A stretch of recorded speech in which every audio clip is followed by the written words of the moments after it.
So the first thing you're going to want to do for this recipe is get a non-stick pan. I know mine's really dirty, but I promise it's clean, it's just really stained because I use it so often.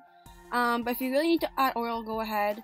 But yeah, preheat your oven, and I'm going to use a non-stick one, and I'm going to use russet potatoes. They're not organic, but they're my favorite ones. I'm also going to use one sweet potato. And I use this container here just when I'm peeling my potatoes, so I'll peel them in this little container bucket, and it just makes it a lot easier so you don't have to go all the way to the garbage. Put them all in a strainer. I'll usually wash it to get the excess dirt off, and then we can start to cut them. For the sweet potato, I would recommend getting a really good knife. This is a kind of expensive one, so just use whatever you have, but the sweet potato is a lot harder to cut through, so if you have a better knife, it'll make it a lot easier.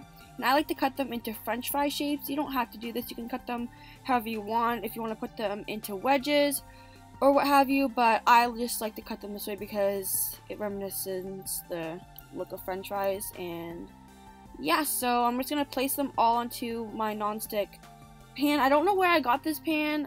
Literally, my dad just came home with it one day, and I've used it ever since, just because I don't need to put any oil on it. But if you do, just put it, honestly, just a little bit. Don't put a lot, like a little bit goes a long way, and use coconut oil if you can. Yeah, so now we're just going to place it in the oven.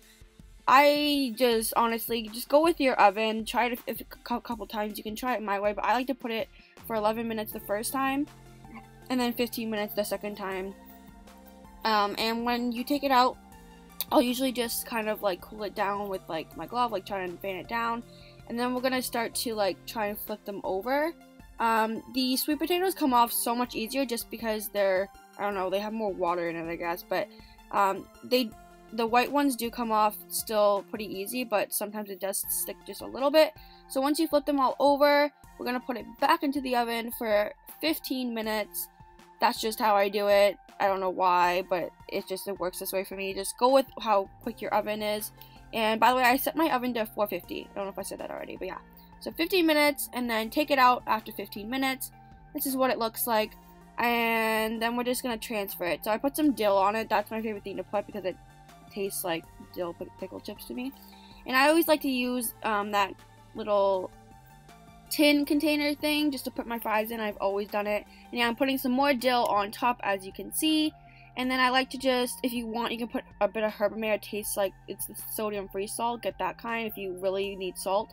And then I just paired it with some tomato sauce that I'll link the recipe of how I make that here. It's like a homemade ketchup that I make.